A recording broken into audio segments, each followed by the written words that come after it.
100% pure यानी 24 carat gold को हर कोई पहनना चाहता है, परंतु 101% शुद्ध सोने में कुदरती तौर में कमी होने से ये इसलिए उपयोगी नहीं है।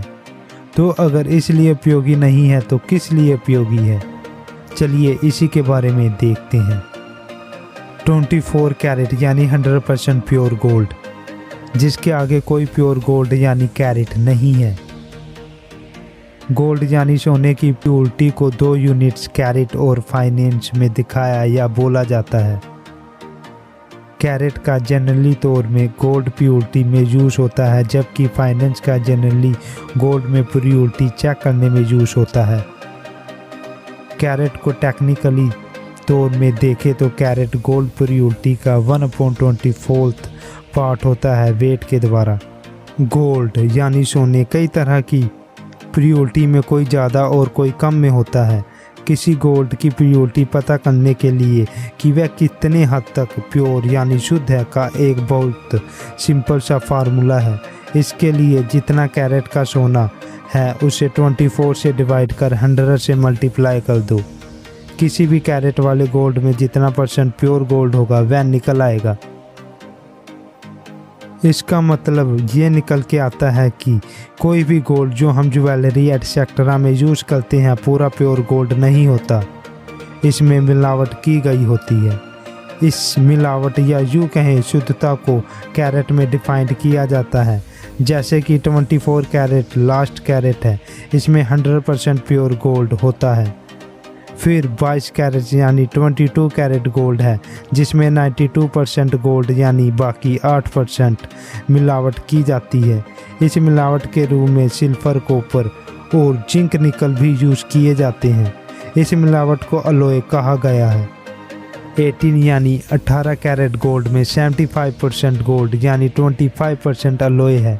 ऐसे ही आगे भी होता जाता है जैसे स्क्रीन में है। अब इनकी मिलावट में आते हैं कि क्यों ये 100% प्योर गोल्ड में कर दी जाती है।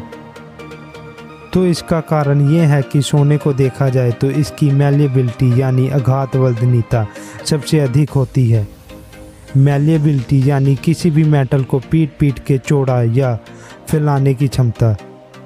100% प्योर यानी 24 कैरेट गोल्ड इतना नाजुक या सॉफ्ट होता है जिसे पकड़ने पर भी वह मुड़ता या टेढ़ा होता जाता है, जैसा कि हम किसी चिंगम जैसे पदार्थ में देखते हैं। इसी के सदका शुद्ध सोने का प्रयोग जवाहरात यानी ज्वेलरीज आदि में नहीं किया जाता। सॉफ्ट से हार्ड करने के लिए इसमें मिलावट की जाती है, जिसमें जितनी मिलावट होगी उसके ऊपर ही डिपेंड करेगा कि ज्वेलरी कितना टिकाऊ होगी और आगे चलेगी। 24 कैरेट गोल्ड को हैजा कॉइन बार बिस्कुट के तौर पे भी संभाल कर रखते हैं। After 22 carat gold generally use किया जाता है ज्वेलरी में। इंडिया में ज्वेलरीज आदि पर BIS यानी ब्यूरो ऑफ इंडियन स्टैंडर्ड द्वारा हर कैरेट के गोल्ड पर एक मोहर या टैग लगाकर गोल्ड की शुद्धता फाइनेंस नंबर्स में लिखी जाती है। Fineness number nothing but correspond of purity % of carat. इसके लिए किसी कैरेट गोल्ड की प्योरिटी निकालते हैं। यहाँ पर 18 कैरेट है, इसे कैरेट प्योरिटी फार्मूला के अकॉर्डिंग 24 से डिवाइड कर 100 से मल्टीप्लाई करने पर 75% कैरेट होगा। यही फाइनेंस नंबर में फर्स्ट 2 डिजिट सेम रहेंगे, जिसे अगर 10 से मल्टीप्लाई किया जाए तो वह पूरे 3 डिजिट यानी 750 का फाइनेंस नंबर हो जाता है। 24 कैरेट गोल्ड 100% प्योर होने के कारण इसकी खासियत इसके इस्तेमाल में रुकावट बनी हुई है। हो सकता है 24 कैरेट का यूज़ किसी छोटे या बड़ी पावर के रूप में किया जा सके।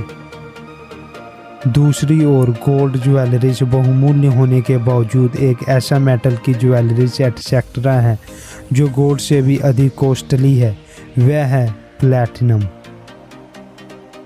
जी हाँ, हमने कई बार सुना कि प्लैटिनम ज्वेलरीज एटसेट्रा अधिक कॉस्टली होती है गोल्ड से। तो ऐसा प्लैटिनम के साथ इसलिए होता है, इसके लिए कई कारक जिम्मेदार हैं जो इसे रेयर मेटल बनाती है। पहले इसके पाने को देख लेते हैं। तो प्लैटिनम 160 टन से एक साल में प्राप्त किया जाता है, जबकि गोल्ड 1500 टन। इसके मेल्टिंग या पिघलने का पॉइंट 3214 डिग्री फ़ारेनहाइट है, जो कि 1949 0 डिग्री फ़ारेनहाइट गोल्ड पॉइंट से बहुत ज़्यादा है। प्लैटिनम की डेंसिटी या इकट्ठा रहने की पावर बहुत ज़्यादा होती है, जिस कारण ये स्मॉल साइज कवर करता है। डेंसिटी के कारण इसका वजन गोल्ड की तुलना में 60% अधिक हो जाता है। प्लेटिनम को अगर सरलता से देखें तो ये कम मिलने से अलॉय इसमें यूज़ किया जाता है। अगर हम एक प्लेटिनम की बार्स ले जो कि सेम गोल्ड में भी ली जाती है, तो प्लेटिनम में 95% प्योर प्लेटिनम तथा 5% अलॉय होगा, जबकि ये गोल्ड में 14 कैरेट के बराबर होगा, जिसमें ओनली 58% ही प्योर गोल्ड हमें मिलेगा। तो फ्रेंड्स, आई होप ये वीडियो आपको पसंद आई होगी। तो वीडियो को लाइक कर देना और चैनल को सब्सक्राइब कर बेल आइकन को ऑन कर देना। Thank you for listening and watching.